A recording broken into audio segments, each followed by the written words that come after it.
He once brought Wembley Stadium to complete silence with nothing more than a single drum beat. His name is forever tied to "In the Air." Tonight you'll be in my heart and melodies that live on in the memories of millions. But few know that Phil Collins once played the drums with a damaged hand, his nerves so compromised he could barely grip the sticks. And yet he stood on stage performing as if nothing was wrong. At the height of his fame, he lived in a multi-million-dollar seaside mansion, toured the world by private jet, and signed a $300 million deal to preserve the music catalog that defined his life.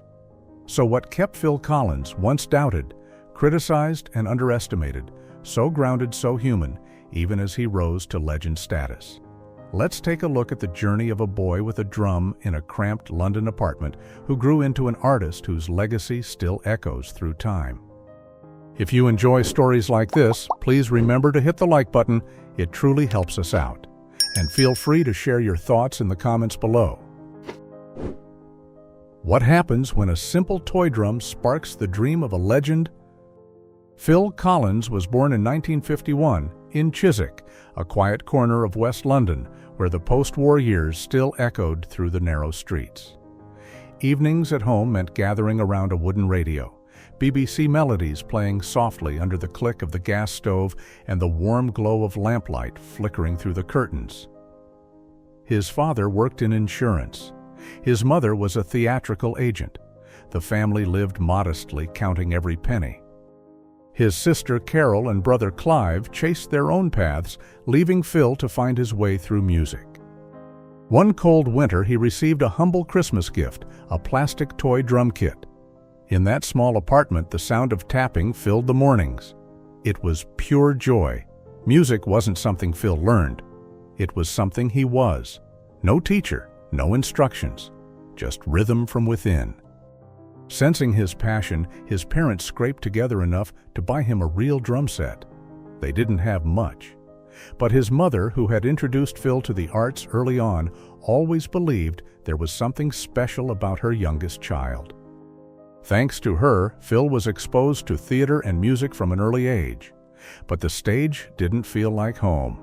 At 14, he performed in Oliver on the West End, but the spotlight couldn't compete with the live drums echoing from smoky bars and local bands. And then came one night at the Marquee Club. Phil snuck in alone, cigarette smoke curled in the air. And there he stood, a suburban kid, heart pounding in time with the drums. When the drummer from the action hit the final beat, something clicked. Phil clutched the last coin in his pocket because in that moment, he saw the future. He had no plan, no mentor, just a dream and a pair of drumsticks. But dreams don't pay the bills. So how could a working-class kid break through the closed doors of the music industry? What makes a young man keep knocking when every door slams shut and the world keeps saying, "Give up"? After years of relentless practice, Phil Collins was still just a kid with a passion for music in a world where resources were scarce. Music had been part of him for as long as he could remember, but London was a tough city, and small dreams had a hard time growing. In his teens, Phil formed bands like The Real Thing and later Freehold, playing in small clubs and pubs for little to no pay. Night after each gig, he would go to sleep dreaming of something more. But dreams didn't cover drum rentals, and when the shows didn't pay enough, Phil had to find other ways to stay afloat. Music kept him awake through the night. It was all he had when rejection came again and again. When there was nothing left, he took on any job he could find, delivering papers, cleaning bars just to keep the dream alive. Then came 1970. Phil was 19 when he spotted a small ad in a music paper, Genesis, looking for a drummer. He had barely enough coins in his pocket, but he made the trip anyway. His heart pounded with anxiety, but somewhere deep down, he felt this was the chance that might change his life.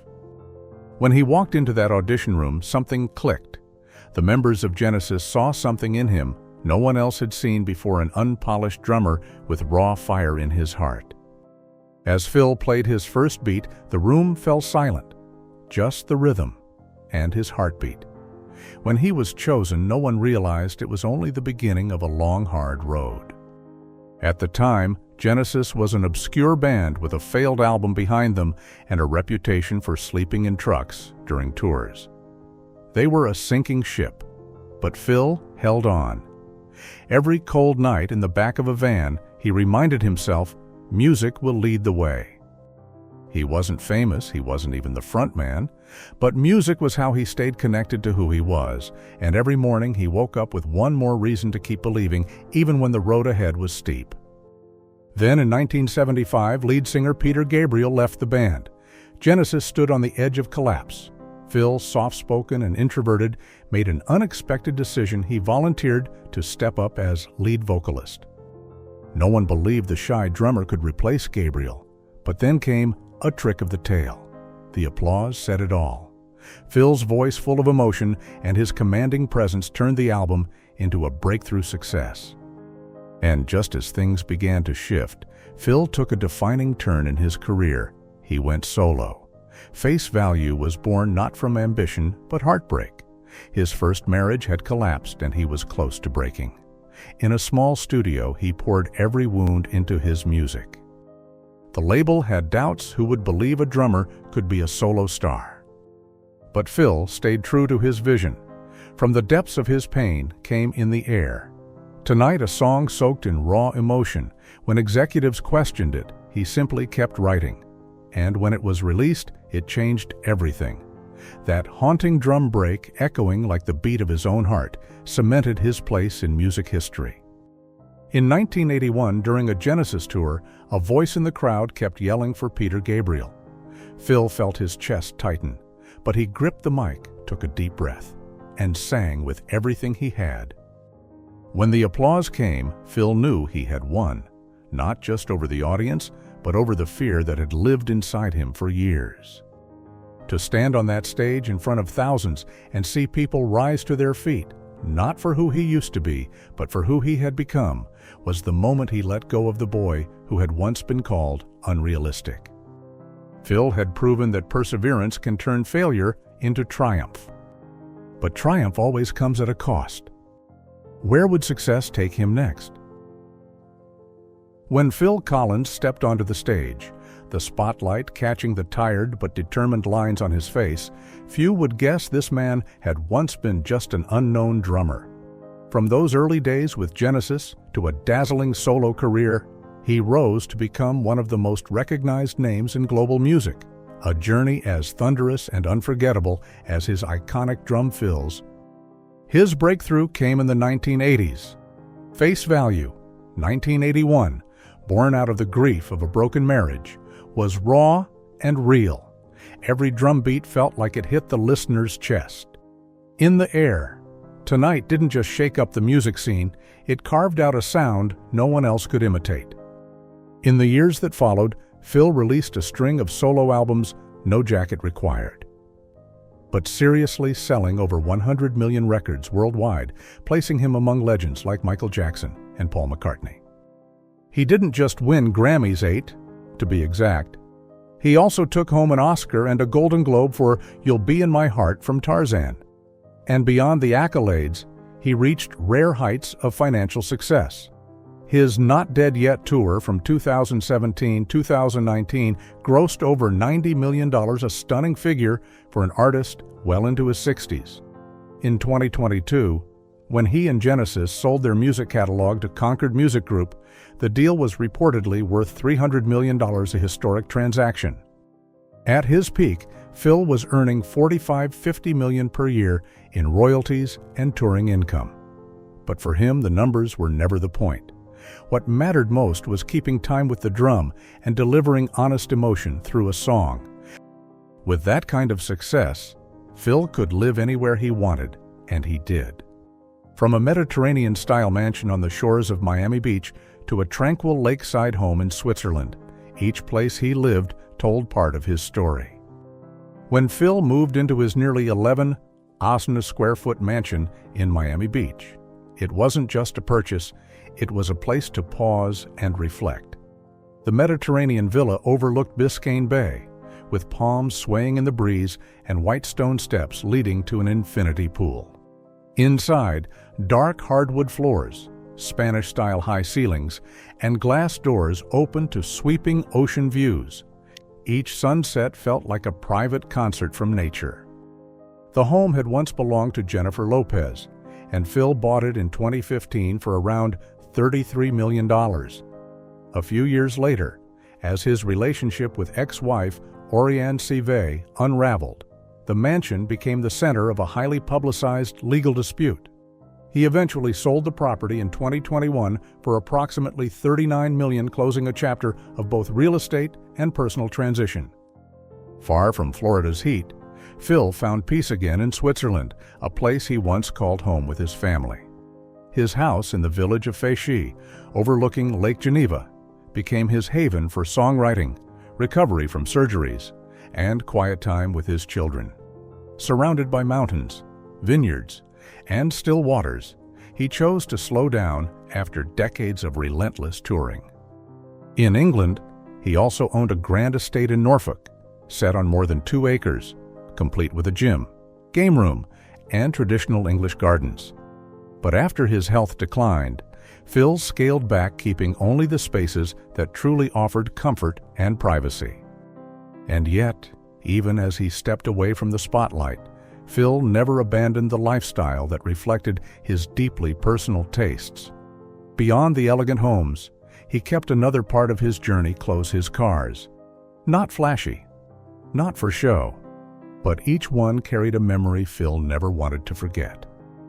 The most notable in his collection was a 1959 gray Austin A35, a humble symbol of post-war British charm. Small and unassuming, the car had been with Phil for years before being auctioned in 2019. It was valued at just $7, $10, but to Phil, it was priceless. In an interview, he once said it reminded him of the days when I was just a regular guy who never imagined he'd be famous. Then there was the 1958 Austin Metropolitan, a gift from Led Zeppelin's legendary frontman Robert Plant in the mid-1980s. Not a luxury car, not a status symbol, but a token of friendship between 2 rock icons. With its rounded shape and 2-tone paint, it evoked the golden age of American pop culture, and for Phil, it became an irreplaceable keepsake. Though he traveled by private jet for tours, Phil preferred traditional, understated vehicles. He didn't chase after Lamborghinis or Bugattis. For him, it wasn't about speed or status. It was about the story each car told when the engine came to life.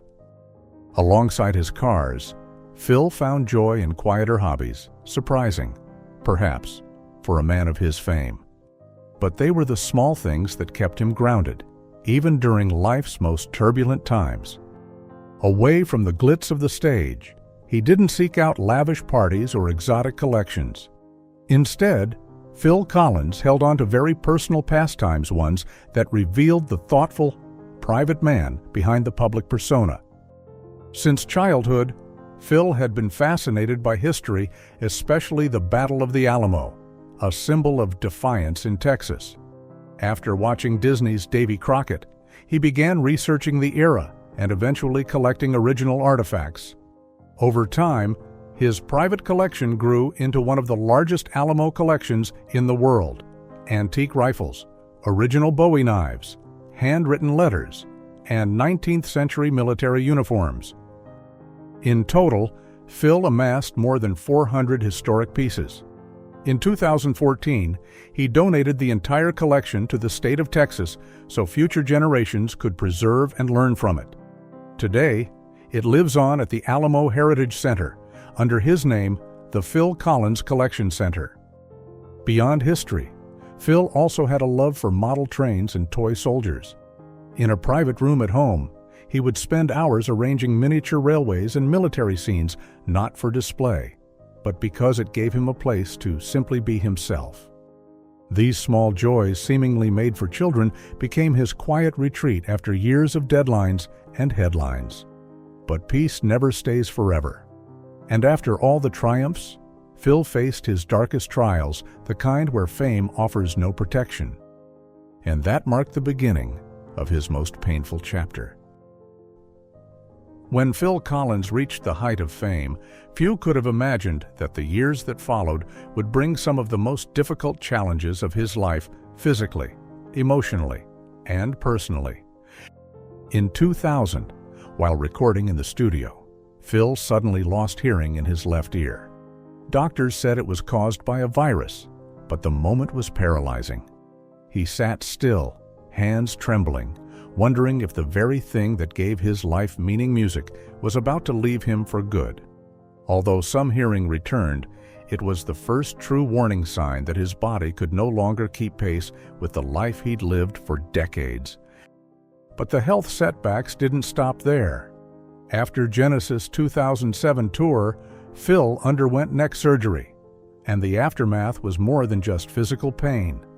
Compressed nerves robbed him of sensation in his hands, devastating for a man who once described drumsticks as an extension of his soul. In 2016, he was diagnosed with type 2 diabetes, and in 2017, a fall in his hotel room worsened everything. He required stitches near his eye and struggled to move. From that point on, he could no longer stand for performances. But even seated, his voice remained intact, as if that part of him refused to give in. Though his marriages ended, Phil always tried to be a devoted father. Jolie, his adopted daughter from his first marriage to Andrea Bertarelli, has often spoken of Phil with gratitude as the man who gave her a home when she needed one most. His daughter Lily Collins, from his marriage to Jill Tavelman, has shared that while her father wasn't always present, his love was unmistakable in the moments they shared.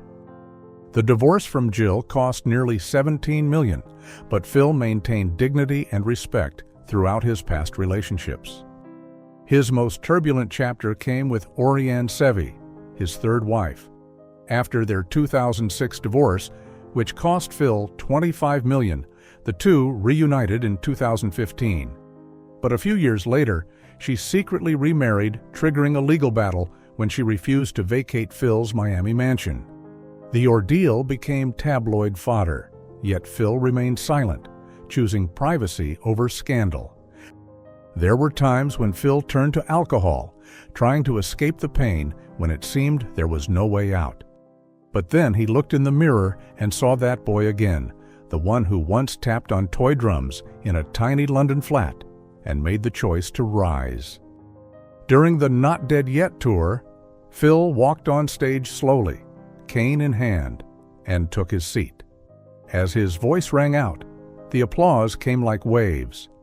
He turned toward his son Nicholas, now playing drums in his place, and smiled, not just for the crowd, but because he knew he had overcome something greater than any critic or headline.